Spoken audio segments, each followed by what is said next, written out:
Hello and welcome to her revenge arc. There are moments in our lives that act as crucibles, forging our character in fires we did not ask for. They are quiet, often private trials, where the only witness is our own conscience and the only verdict that matters is the one we deliver upon ourselves. The story I am about to share with you today is one such trial.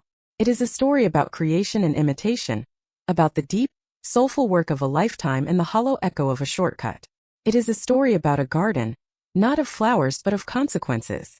And it begins, as so many modern tales of professional tribulation do, with a cheerful company-wide email. My name is Eleanor Vance, and for the better part of 2 decades, I have been a landscape architect. But that title, clinical and broad, has always felt insufficient. I don't just design spaces. I attempt to translate memory into living, breathing environments.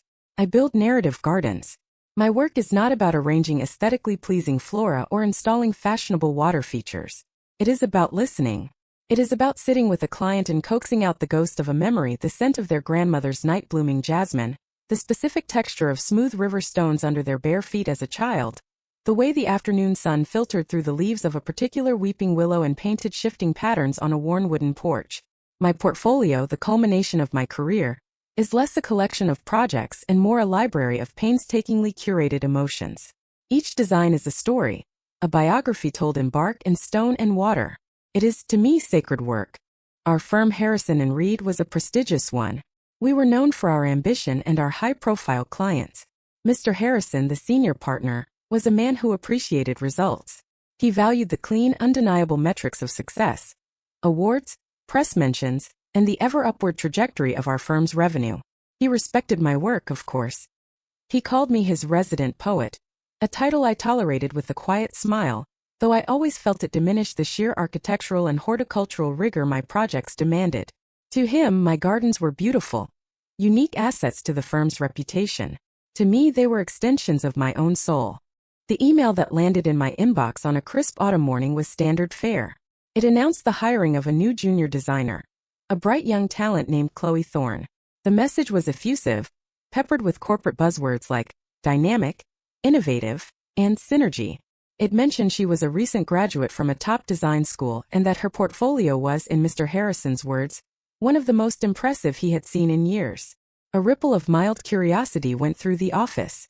We were a relatively small, tight-knit team, and a new addition was always a significant event. I remember my first meeting with her vividly. Chloe was everything the email promised on the surface. She was bright-eyed and brimming with an almost aggressive enthusiasm. Her smile was wide and camera-ready, her handshake firm. She dressed impeccably in sharp, minimalist outfits that spoke of a curated understanding of modern aesthetics. She moved through the office with a practiced ease, as if she had been born to walk on polished concrete floors under recessed lighting. "Eleanor, it is an absolute honor to meet you," she said, her voice a pitch-perfect blend of respect and familiarity. "I've followed your work for years. You're a legend." I offered a polite, reserved smile. "Welcome to the team, Chloe. We're happy to have you." In those first few weeks, she was a model employee. She was the first to arrive, the last to leave. She volunteered for every minor task, from organizing the materials library to making coffee runs. She charmed everyone. She learned the names of David's children, complimented Maya's new haircut, and even managed to get a gruff chuckle out of our perpetually serious structural engineer. She was, by all accounts, a perfect fit. I watched her from the quiet remove of my workspace, a corner of the open-plan office I had managed to carve into a semi-private sanctuary with tall ferns and shelves of geological samples. I am by nature an observer. It is the core of my craft. I observe the way light changes over the course of a day, the way a vine finds its path up a brick wall, the way water erodes stone over a century. And so I observed Chloe. There was something about her that I couldn't quite place, a subtle dissonance that buzzed just beneath the surface of her polished perfection. It was in the way she spoke about design. She used all the right words, the popular jargon and theoretical phrases, but they sounded like memorized lines from a textbook rather than deeply held convictions. When she talked about a concept like liminal space or biophilic integration, her eyes had a curious blankness, as if she were reciting a definition rather than expressing a personal understanding. It was like listening to someone describe the taste of a mango having only ever read about it. The description might be accurate, but it lacked the essential, incommunicable truth of the experience. My unease remained a faint, undefined hum in the background of my days. I was busy, consumed by a challenging project for a historical preservation society garden that needed to evoke the passage of 4 centuries on a single plot of land. I had little time to dwell on the new hire's slightly too perfect persona, until the day Mr. Harrison called a full team meeting to formally introduce Chloe's portfolio. "I want everyone to see the kind of talent we're bringing on board," he announced, beaming. "Chloe, if you would." A screen descended from the ceiling. The lights dimmed. Chloe stood at the front of the conference room, holding a remote with a poised, confident air. "Thank you, Mr. Harrison. I'm so excited to share some of the work I'm most proud of. These projects were deeply personal to me, and they really represent my core design philosophy." The first image appeared on the screen, and the world stopped. It was a garden. My garden. It was the sunken library of whispers, a project I had completed 3 years prior for a reclusive novelist. The design was one of my most intimate. The client had wanted a space for contemplation, a place to be surrounded by the quiet wisdom of nature. The centerpiece was a small circular subterranean patio, lined with stone shelves that did not hold books, but carefully selected species of moss, lichen, and ferns, each chosen for its texture and history. A single ancient olive tree grew from the center, its gnarled branches reaching up towards the light, a living sculpture of endurance. The air in that space was always cool and smelled of damp earth and time. It was a space I had poured my heart into, and there it was on the screen. My photograph. My design. But under the title in a clean sans serif font were the words, "The Verdant Study," by Chloe Thorne. I felt the blood drain from my face. The air in the room grew thick and heavy, and the voices of my colleagues, murmuring in appreciation, sounded distant and distorted, as if coming from underwater. I stared at the screen, my mind struggling to process the blatant, impossible theft. It wasn't just a similar idea. It was my work. The unique curve of the hand-carved stone bench, the specific pattern of the slate pathway, the precise angle of the photograph I myself had taken on a misty June morning, it was all there. Chloe began to speak. Her voice was smooth, confident. "This project was about creating a dialogue between literature and the landscape," she said. Her words a hollow parody of the conversations I'd had with my client. "I wanted to subvert the idea of a library, to replace the written word with the living text of the natural world." She was quoting me. Not verbatim, but close enough. She was using the language from my own project proposal, concepts I had spent weeks developing and refining. A cold, quiet fury began to build in my chest. So profound and so still it felt less like an emotion and more like a geological shift. The slide changed. The next project appeared. It was the Weaver's Garden, a design I had created for a textile artist. The concept was based on the interlacing threads of a loom, with intersecting pathways of dark and light gravel, and plantings of ornamental grasses that swayed and shifted in the wind, creating a living tapestry. It was a complex, intricate design that had won a national award. Chloe's title for it was The Loom of Flora. Again, she spoke about it with a convincing passion, describing her process, her inspiration. I felt a wave of nausea. This wasn't just plagiarism. It was an erasure. She had taken my stories, my memories, my labor, and was wearing them like a costume. One by one, my projects appeared on the screen, each one renamed and claimed by her. The Tidal Garden, a coastal design where I used salt-tolerant plants to mimic the ebb and flow of the ocean, became her lunar courtyard. The Origami Garden, a small urban space with sharply folded planes of steel and concrete, became her creased earth. It was my entire portfolio, my life's work. I sat frozen in my chair, my hands clenched into fists in my lap. I could feel the eyes of my colleagues on the screen, then on Chloe, their faces filled with admiration. David, the senior architect next to me, leaned over and whispered, "Wow, she's the real deal. This is incredible work." I couldn't speak. If I opened my mouth, I didn't know what would come out: a scream, a sob, an accusation so raw it would shatter the professional calm of the room. So I said nothing.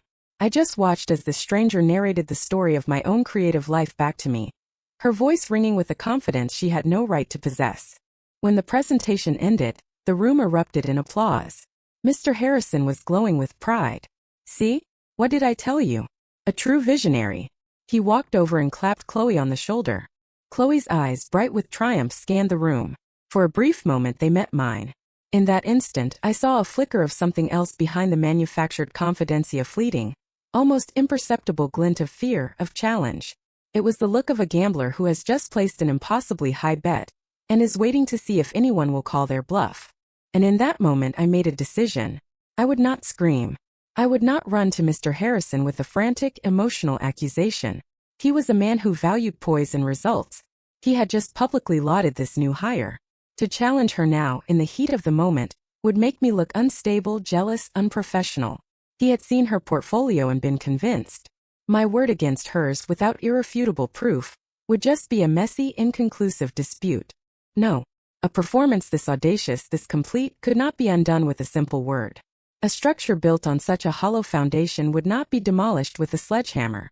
It needed to be dismantled piece by piece, with the same patience and precision with which I build my gardens. I would not call her bluff. I would let her play her hand. I would watch, I would wait, and I would give her a project. A project that only the original creator could complete. The thought settled in my mind, not with the heat of anger, but with the cold, clear certainty of a winter morning. My fury receded, replaced by a profound, chilling calm. The game was on. She had stolen my past. I would now let her attempt to build a future on it. The days that followed were a masterclass in quiet torment. I had to exist in a space where the echo of my own work was constantly present, attributed to another. Chloe, buoyed by the success of her presentation, became even more integrated into the team. She would reference her past projects in meetings with an unnerving frequency. "Oh, that reminds me of a drainage issue I solved in the lunar courtyard," she would say with a thoughtful frown, referring to my tidal garden. The key was creating a custom-graded French drain system, disguised as a dry creek bed. I would sit in those meetings, my pen still, my face a mask of professional neutrality. Inside, I was a whirlwind of competing impulses. Part of me wanted to stand up and say, "That custom-graded French drain took me 3 weeks to design with a hydrologist, and you wouldn't know a French drain from a garden hose." But I held my tongue. My silence was my shield and my strategy. I knew that a premature outburst would only serve her. It would paint me as the volatile, jealous veteran, and her as the brilliant, persecuted newcomer. Instead, I observed. I studied her the way a botanist studies an invasive species. I watched how she handled the small, day-to-day tasks of a junior designer. And the cracks, though imperceptible to others, began to show. She was brilliant at talking, at presenting, at using the right software to create slick, superficial renderings. But when it came to the foundational knowledge of the craft, she was hopelessly adrift. One afternoon, Maya, a younger, earnest designer, was struggling with a planting plan for a shady, north-facing wall. "I'm trying to find something that will flower in late summer but can handle deep shade and acidic soil," she mused aloud. Chloe, ever eager to demonstrate her expertise, glided over. "In my verdant study project," she began, invoking my sunken library, "I dealt with a similar microclimate. I used a variety of hellebores and Japanese forest grass. They create a wonderful textural contrast." It was a plausible textbook answer. Maya nodded, impressed. But I knew the truth. The soil in the sunken library was alkaline, not acidic, a detail I had spent a month amending and stabilizing. The specific hellebore cultivar I chose was one of the few that could tolerate that higher pH. Chloe's suggestion was a generic one, a guess based on the visual information in my photograph, not on the deep, unseen horticultural science that made the garden viable. It was a small thing, a detail no one else would ever notice. But for me it was another piece of evidence. She knew the what, but I began to engage her in my own subtle way. My questions were always cloaked in collegial curiosity. I never challenged her directly. I simply invited her to elaborate on her own supposed experiences. "Chloe, I was so fascinated by the stone you used in the Loom of Flora," I said one day by the coffee machine, my voice light and friendly. "That dark basalt against the white limestone was visually stunning. Did you have any trouble with sourcing it? I know that particular quarry in Vermont can be difficult to work with." A flicker of panic in her eyes, so quick I would have missed it if I hadn't been looking for it. The stone wasn't basalt from Vermont. It was a specific type of slate I had sourced from a small local quarry in Pennsylvania, chosen because its dark, layered composition reminded my client of woven fabric. "Oh, you know how it is," she said with a breezy laugh, waving her hand dismissively. "You just have to have the right contacts. My supplier handled all the logistics. It was a breeze." She deflected. She always deflected. She was a master of the vague, confident response. She had built a fortress of charm and corporate jargon around her ignorance, and it was, I had to admit, remarkably effective. To everyone else she was a confident, capable designer. To me she was a ghost. a hollow vessel animated by stolen words. The internal conflict was immense. There were nights I went home and felt a deep, gnawing frustration.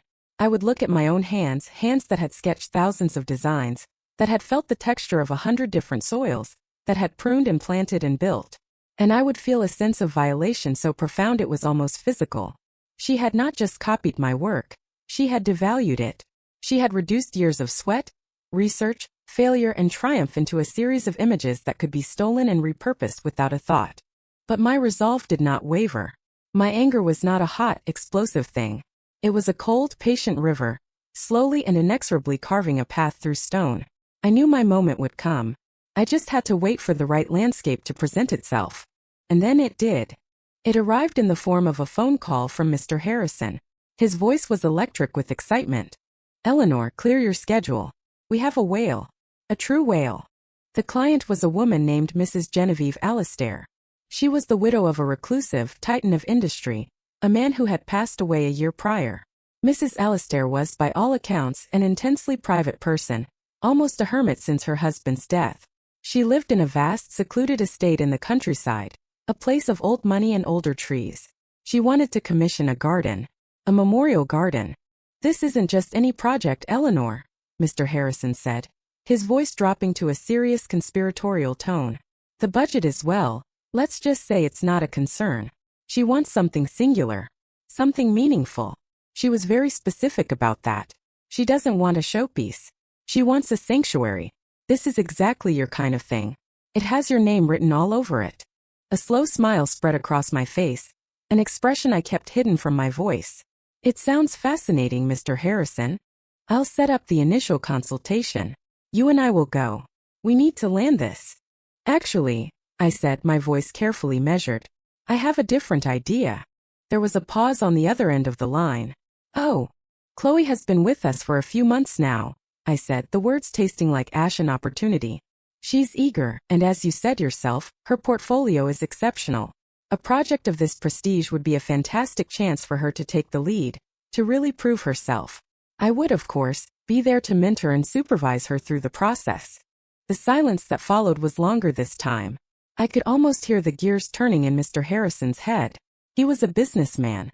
He saw a chance to test his shiny new investment on a high-stakes project, while keeping his seasoned expert as a safety net.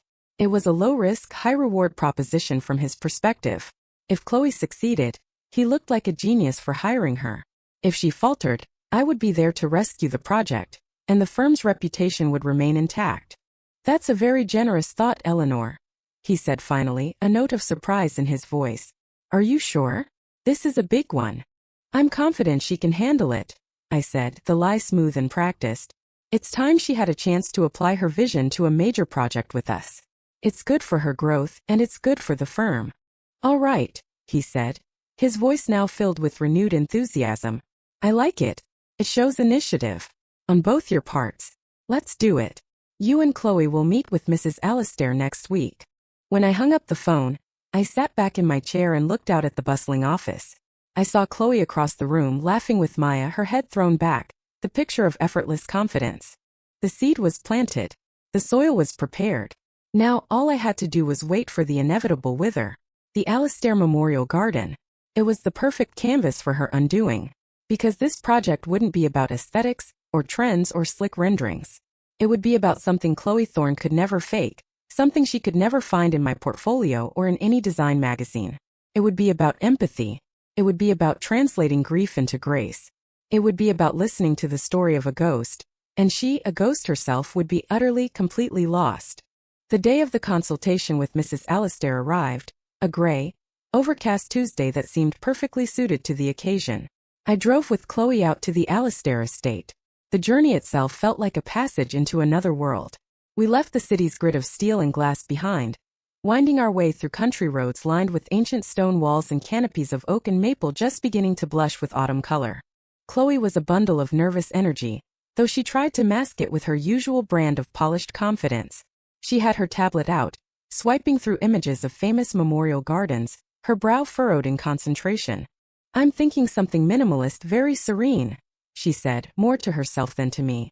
"Clean lines. A lot of white stone. Maybe a single, powerful water feature. Something that speaks to eternity, you know? I said nothing, keeping my eyes on the road. She was already designing. Already imposing a prepackaged concept onto a problem she didn't yet understand. She was looking at other gardens for inspiration, when the only source of inspiration that mattered was the woman we were about to meet. The Alastair estate was breathtaking. A long gravel driveway, lined with impossibly old linden trees, led to a grand but somber stone manor that looked as if it had grown out of the earth itself. There were no manicured flower beds or ostentatious fountains. The grounds were beautiful but wild, a testament to nature's own patient design. We were met at the door by a housekeeper and led not into a formal sitting room, but into a cozy, sun-drenched library. Bookshelves climbed from floor to ceiling, crammed with volumes old and new. The air smelled of old paper, lemon oil, and the faint sweet scent of a wood fire burning somewhere nearby.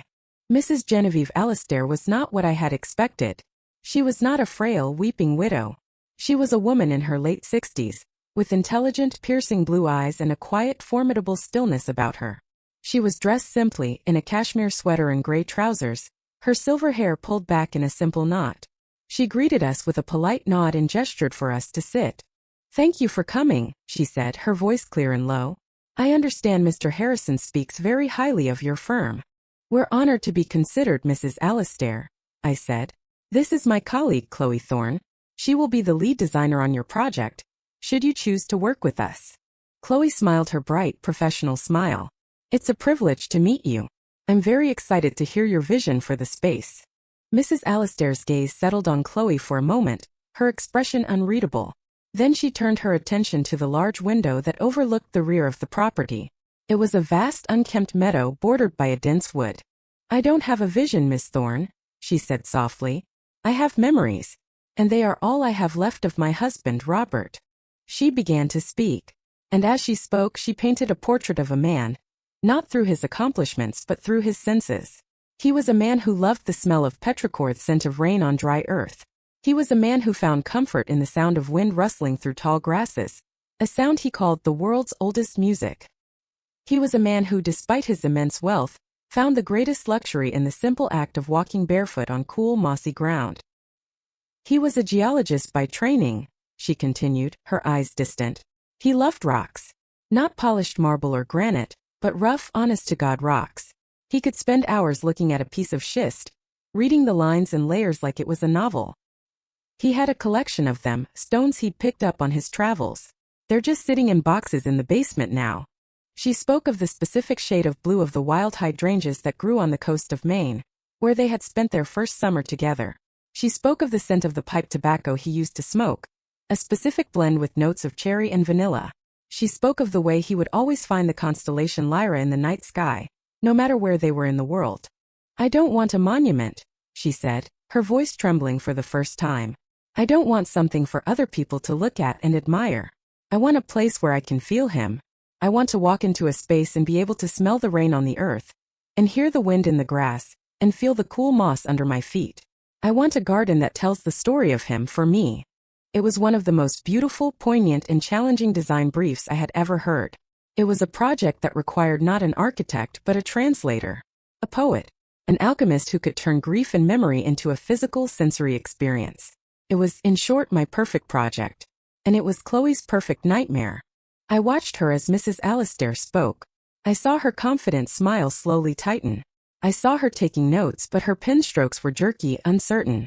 She was writing down words: petrichor, moss, schist, but I could tell they were just words to her. They had no corresponding sensory data, no emotional weight in her mind. She was being asked to compose a symphony, and she had only ever learned how to trace the notes. When Mrs. Alastair finished, a heavy silence filled the room.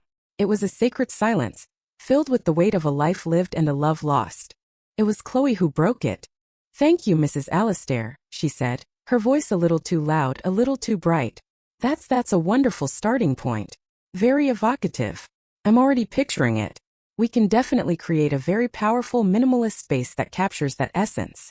Perhaps a central stone feature, with a sound system to replicate the wind sounds, and a state-of-the-art irrigation system to create that rain-on-earth scent on demand. I almost choked. A sound system. An irrigation system. She was trying to solve an emotional problem with technology. She was proposing a cheap synthetic replica of an authentic experience. She heard wind in the grass and thought of speakers. She heard scent of rain and thought of sprinklers. She had completely, utterly missed the point. I saw a flicker of profound disappointment in Mrs. Alastair's eyes. It was a subtle shift, but it was there. The warmth in her expression cooled by several degrees. "I see," she said, her voice flat. Before Chloe could dig herself a deeper hole, I stepped in. My voice was gentle, respectful. "Mrs. Alastair," I began, "what you're describing is a garden that functions as a living memory. It's not about replicating sounds or scents, but about creating the conditions where those sensory experiences can occur naturally. It's about selecting the right species of tall grasses, like Panicum or Calamagrostis, and placing them in a way that catches the prevailing winds. It's about cultivating a specific biome of soil and microbes that, when watered, will release that beautiful petrichor scent. It's about finding the right kind of moss, perhaps a hypnum or a thyme moss, that can create a living carpet, cool to the touch." I paused, then looked at her directly. "And the stones, Robert, stones. They shouldn't be in boxes. They should be the heart of the garden. We could build the pathways from them, or create a dry creek bed, or place them as focal points. Each stone is a chapter in his life. The garden should be his library." As I spoke, I could feel the atmosphere in the room change. The tension eased. The warmth returned to Mrs. Alastair's eyes, and this time, it was accompanied by a glimmer of hope. She was not just listening to me. She was seeing the garden I was describing. She was seeing her husband's story. Chloe sat beside me, silent and rigid. Her face was pale. She had been so thoroughly and effortlessly outmaneuvered, not through a direct attack, but through a simple demonstration of genuine understanding. I had not contradicted her. I had simply offered an authentic interpretation next to her hollow one. The contrast was stark and devastating. "Yes," Mrs. Alastair whispered, a small, true smile touching her lips. "That's it. That's exactly it. A library of stones." She turned her gaze to me, and in that look the project was won. She had connected with the soul of the work, not the superficial pitch. The drive back to the office was thick with a palpable, unspoken tension. Chloe stared out the window, her jaw tight. The bubbly, confident facade had crumbled, leaving behind something brittle and resentful. She didn't speak for the first 20 minutes. I didn't push her. I simply let the silence do its work. Finally she spoke, her voice sharp. "You made me look like an idiot in there." "I did no such thing, Chloe," I replied calmly, my eyes on the road. "I simply participated in the conversation. You hijacked it. That was supposed to be my lead. You went over my head." Mrs. Alastair was describing a deeply personal and complex emotional need. I said, my voice even. "Your proposal of a sound system was not going to meet that need. My only goal was to ensure the client felt heard and understood, so that the firm wouldn't lose the opportunity. My idea was a valid conceptual approach," she snapped, her voice rising. "It was clean, modern, manageable. It was superficial, Chloe. She wasn't asking for a concept. She was asking for a feeling. There's a difference. It's a difference you can't learn from a magazine." The barb, though gently delivered, hit its mark. She flinched, then fell silent again. She knew I was right. She had been tested on the very essence of our craft, the ability to listen and translate emotion, and she had failed spectacularly. Back at the office, Mr. Harrison was waiting, eager for a report. Before Chloe could spin her version of events, I gave him a concise, professional summary. "The meeting went very well," I said. "Mrs. Alastair has a very specific, emotionally driven vision for the project."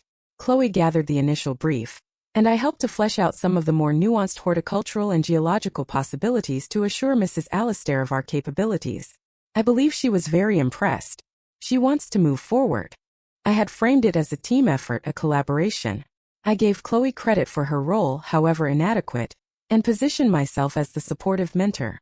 It was a masterful stroke of corporate diplomacy, and it left Chloe with no room to complain without looking petty and insecure. She stood by, fuming silently, trapped by my magnanimity. "Excellent," Mr. Harrison boomed. "Knew you two would be a great team. Chloe, this is your chance to shine. Take the lead, draw up the initial concepts based on what you discussed today. Eleanor will be your sounding board." And so the trap was set. I had not exposed her. I had not tattled. I had simply created an environment where her incompetence would be forced to reveal itself. She now had to design a garden that was antithetical to her entire skill set. She had to create something deep, authentic and soulful. She had to build a garden for a ghost, using materials she did not understand and a language she could not speak. I gave her space. For the next 2 weeks, I watched from a distance as she struggled. Her process was a frantic, desperate search for external validation. Her desk was littered with printouts from design blogs and architectural magazines. She was trying to find a pre-existing aesthetic that she could retrofit to Mrs. Alastair's needs. She created mood boards filled with stark, minimalist gardens from Japan and Scandinavia. They were beautiful, but they were emotionally sterile. They had nothing to do with the scent of a specific pipe tobacco or the particular shade of a New England hydrangea. She would approach my desk with a forced casualness, her tablet in hand. "Eleanor just wanted to run something by you," she'd say, showing me a picture of a stark concrete water channel. "I'm thinking this could be a really powerful representation of the flow of memory. What do you think?" "It's a beautiful feature, Chloe," I would reply honestly. "But Mrs. Alastair's memories are not of concrete. They are of earth and moss and rough stone. Her husband was a geologist. Do you think he would find comfort in polished concrete?" My feedback was never critical of her, only of the idea's appropriateness for the client. I was the voice of the brief, the gentle, persistent reminder of the project's true north. Every question I asked was designed to force her back into the one place she was terrified to go. The empty space where her own genuine creativity was supposed to be. You're right, she would mutter, her frustration mounting, and retreat back to her desk.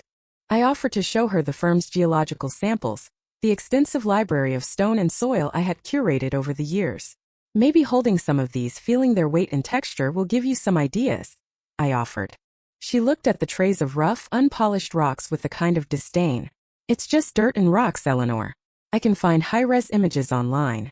I need to focus on the macro-level design first." She didn't understand. The macro-level design, the grand, sweeping gestures had to grow out of the micro. It had to be born from the specific tactile reality of the materials. It had to come from the dirt and the rocks. Her refusal to engage with the fundamentals was her fatal flaw. She was trying to write a novel without understanding the alphabet. The day of the internal mid-project review arrived.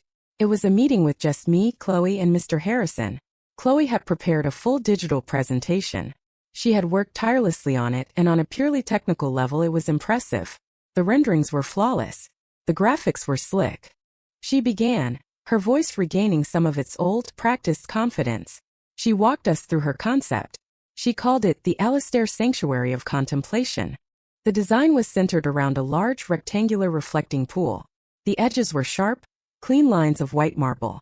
The surrounding area was a perfectly manicured lawn, with a few strategically placed, sculptural weeping birches. At one end of the pool was a single large polished granite sphere, from which water was supposed to bubble gently.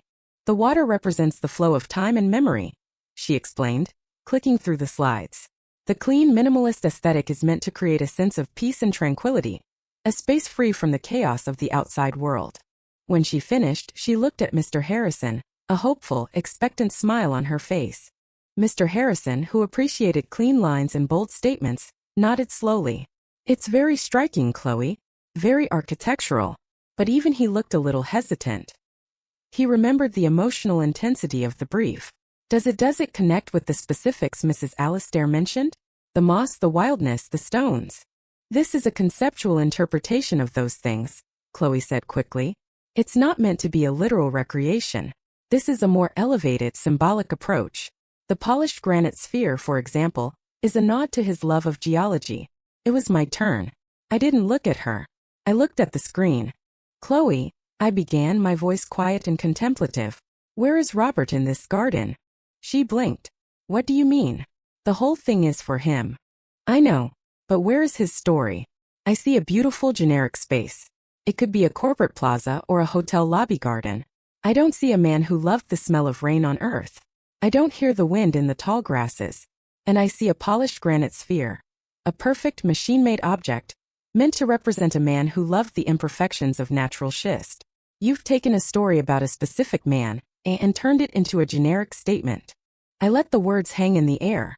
"And from a practical standpoint," I continued, my tone shifting from the philosophical to the technical, "your choice of materials is problematic. White marble in a wooded, north-facing environment will be a constant battle against algae and staining. Those weeping birches are beautiful, but they are highly susceptible to bronze birch borer and will require a rigorous, expensive maintenance schedule. And a perfectly manicured lawn in an area surrounded by a natural meadow will be a never-ending war against encroaching weeds. Every point I made was a calm, factual statement. I was not attacking her. I was critiquing the work, holding it up to the standards of our profession and the demands of the client. But each point was a surgical strike against her credibility. I was revealing, without ever saying it, that she had no practical experience. The ideas in my portfolio, the ones she had stolen, were backed by years of this kind of deep practical knowledge. Her designs were just pretty pictures with no foundation in reality. Mr. Harrison's expression had now shifted from hesitant to concerned. He was looking at Chloe, and for the first time he was not seeing a prodigy. He was seeing a junior designer who was in over her head. Chloe's face was a mask of barely controlled fury and humiliation. She had nowhere to go. She couldn't argue with my points because they were all factually correct. She couldn't accuse me of sabotaging her because my tone was nothing but helpful and professional. "So what do you suggest, Eleanor?" Mr. Harrison asked, turning to me. "I suggest we go back to the source," I said. "To Mrs. Alastair's words. The design must grow from them. It needs to be less about imposing a structure and more about curating a natural experience. It should feel like we discovered it, not like we built it." I then spent 5 minutes without any slides or renderings, simply talking. I described a garden that followed the natural contours of the land. A winding path made from her husband's own collection of stones, each one placed with care. I described glades of native ferns and wildflowers, plantings of wild hydrangea that would turn that perfect shade of Maine blue in the acidic soil. I described a small sheltered clearing where a grove of tall, whispering grasses would be planted, creating a natural amphitheater for the wind. And at the heart of it, a simple dry stone bench, overlooking the meadow, a place for Mrs. Alastair to sit and remember. As I spoke, I was not just designing a garden. I was demonstrating the difference between imitation and creation. Chloe had presented a product. I was offering a process. When I finished, the room was silent. Mr. Harrison looked from me to Chloe, and the understanding in his eyes was complete. He had been sold a beautiful empty package, and it was only now beginning to fall apart. "Chloe," he said, his voice now devoid of its usual booming enthusiasm. It was flat serious. "I think you need to take Eleanor's feedback to heart. Your concept misses the mark. We are not presenting this to the client. Go back to the drawing board. And this time listen to Eleanor." It was a public rebuke, delivered in the sterile language of corporate feedback, but it was a rebuke nonetheless.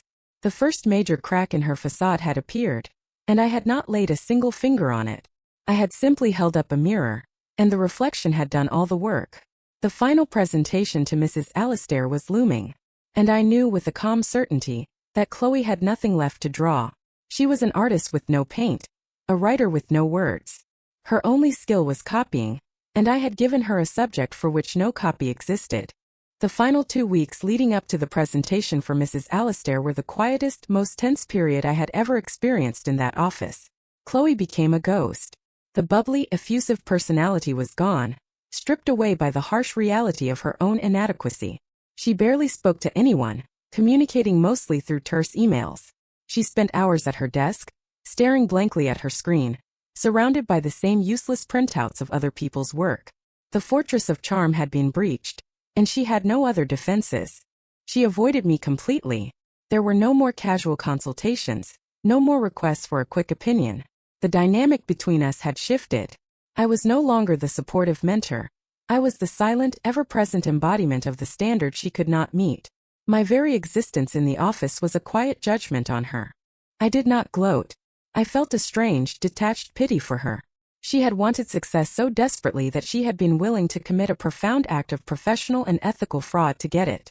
She had flown too close to the sun on wings made of stolen feathers, and now she was in a free fall, with the ground rushing up to meet her. My role was simply to let gravity do its work. Mr. Harrison, too, was changed. He was more reserved, his usual booming optimism replaced by a watchful, cautious demeanor. He would often look between me and Chloe with a troubled expression, the pieces of the puzzle slowly clicking into place in his mind. He had been charmed, and he was beginning to realize the extent of his misjudgment. But he was a man who hated to admit error, so he remained silent, waiting to see how this high-stakes drama would conclude. The day before the final presentation, Chloe submitted her revised designs to Mr. Harrison and me via email. I opened the file with a sense of grim finality. What I saw was a pathetic Frankenstein's monster of a design. She had tried to incorporate my suggestions, but she had done so without any real understanding. She had replaced the rectangular reflecting pool with a clumsily shaped, kidney bean pond. She had thrown in some digital renderings of moss and rocks, but they were placed randomly, without any geological or ecological logic. She had added a winding path, but its curves were awkward, not flowing with the land but fighting against it.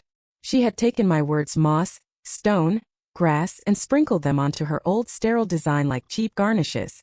The result was a chaotic, soulless mess. It was worse than her first concept, because it demonstrated not just a lack of empathy, but a profound lack of basic design talent. It was the work of someone flailing, drowning. Mr. Harrison called me into his office, closing the door behind us. It was the first time we had spoken privately about the project since the disastrous mid-project review.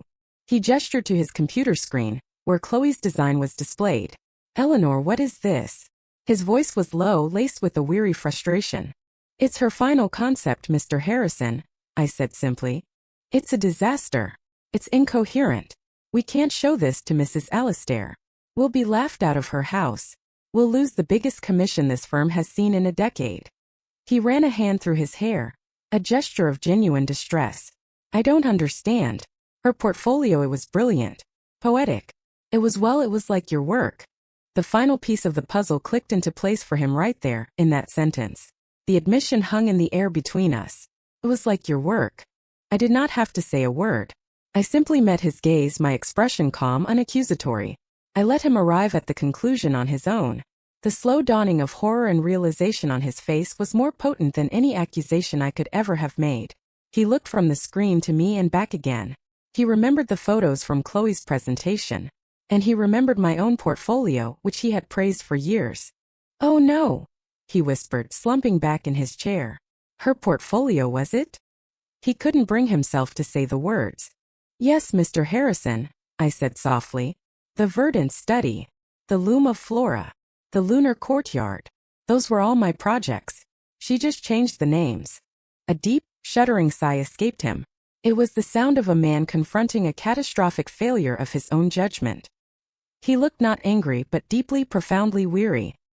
He had been deceived, and in his eagerness for a new star, he had allowed himself to be. "I am so sorry, Eleanor," he said, his voice barely audible. "I should have seen it. I should have checked." I am so sorry. "What's done is done," I said, my tone betraying no triumph, only a quiet resolve. "The immediate problem is the Alastair presentation tomorrow. We'll have to cancel it," he said, shaking his head. "Apologize to the client. Tell her we've had an internal issue." "No," I said firmly. "We will not. Canceling will damage the firm's reputation. We are going to that meeting." He looked at me confused. "With what? We have nothing to present." I reached into the leather portfolio case I had brought with me. I pulled out a series of large hand-drawn sketches on heavy vellum. For the past 2 weeks, while Chloe had been struggling with her digital mirages, I had been quietly working. I had been designing the real Alastair garden. I unrolled the sketches on his desk. They were not slick computer renderings. They were soft, detailed pencil and watercolor illustrations, filled with notes on soil composition, plant species, and seasonal changes. They showed the winding path of Robert stones. They showed the whispering grove of grasses. They showed the mossy carpet and the wild hydrangeas. They were not just a design. They were a story, rendered with love and an intimate understanding of the subject. Mr. Harrison stared at the drawings, his mouth slightly agape. He was looking at the work of a master, and the contrast with the digital mess on his screen was absolute. "Eleanor," he breathed. This is the garden." "Yes," I said. "And this is what we will present tomorrow." "But what about Chloe? She's scheduled to lead the presentation." A cold, hard knot formed in my stomach. The moment of reckoning was finally here. "Chloe will present," I said, my voice steady. "She will present her own design. And she will face the client." Mr. Harrison looked at me. A flicker of something, was it fear or admiration, in his eyes. He finally understood my strategy. This was not about simple revenge. It was about a natural, unavoidable consequence. It was about letting a faulty structure collapse under its own weight. And after she's done, I continued, I will present these. And Mrs. Alastair will make her choice. And you and I will have our final, irrefutable proof of the situation. The presentation was scheduled for 10 in the morning. We arrived at the Alastair estate, the three of us in a car thick with the silence of the condemned. Chloe was a statue of pallid dread. She clutched her tablet to her chest like a shield. She had not seen my drawings. She had no idea what was coming. She only knew she was being sent into the lion's den with a flimsy, pathetic offering. We were led back to the same library. Mrs. Alastair greeted us with that same quiet, formidable grace. Her piercing blue eyes assessed us, and I could tell she sensed the shift in our dynamic. Chloe, Mr. Harrison said, his voice strained, please show Mrs. Alastair what you've been working on. With trembling hands, Chloe connected her tablet to the large screen on the wall. Her disastrous, incoherent design filled the space. She stood up and began to speak, but her voice was a pale imitation of its former self. It was thin, reedy, and devoid of all conviction. She stumbled through her presentation, pointing out the awkward pond, the randomly placed rocks, the generic trees. She used the right words: serenity, memory, nature, but they were hollow, meaningless. She was describing a garden that was not there, a feeling that was not present. Mrs. Alastair watched, her expression hardening with every slide. She did not interrupt. She did not comment. She simply sat there, her stillness a more damning indictment than any angry outburst could ever be. The disappointment in her face was a palpable force in the room. She had shared the most vulnerable parts of her heart, and this was the clumsy, thoughtless response she had received. When Chloe finally finished, her voice trailing off into a pathetic mumble, a profound and terrible silence descended upon the room. It was the silence of a complete and utter failure. Chloe stood frozen, her face ashen, unable to meet Mrs. Alastair's gaze. After what felt like an eternity, Mrs. Alastair spoke, her voice dangerously soft. Miss Thorne, she said, did you hear anything I said in our first meeting? Chloe flinched as if struck. Yes, of course This, Mrs. Alastair said, gesturing to the screen with a dismissive wave of her hand. This is an insult. It is an insult to me, and it is an insult to the memory of my husband. You have taken my grief and you have turned it into this cheap, ugly noise. Please take it down. Chloe, shaking, fumbled with the tablet and the screen went blank. She sank back into her chair, a broken thing. Mr. Harrison looked like he was about to be physically ill. He opened his mouth to apologize, to salvage the situation, but I put a hand gently on his arm. Mrs. Alastair, I said, my voice cutting through the toxic atmosphere. On behalf of the firm, I want to apologize. What you were just shown is not representative of our understanding of your vision. It was a failure of interpretation, and it will be dealt with. However, I did not want to come here today without an alternative. I took the liberty of preparing a different approach, one based directly on the story you told us. I did not use the screen. I walked over to the large library table and unrolled my hand-drawn sketches. I invited her to come and see. She rose and walked to the table, her expression wary, skeptical. She looked down at the drawings. I watched as her entire demeanor changed. Her hard, disappointed expression softened. Her shoulders, which had been rigid with offense, relaxed. Her eyes, those piercing blue eyes, traced the lines of the pencil, the soft washes of watercolor. She pointed to a small, detailed illustration in the corner. Is that the Lyra constellation? She whispered. Yes, I said. I've designed a small, circular clearing, open to the northeastern sky. The path leading to it is paved with a dark stone, and inlaid with small luminous pebbles that will glow faintly after dusk. They are arranged in the pattern of Lyra, so that on any clear night, you can find his favorite stars under your feet, as well as in the sky. A tear traced a path down her cheek. She didn't wipe it away. She moved to the next drawing, the one showing the dry creek bed. And these stones, they would be from Robert's collection, I explained.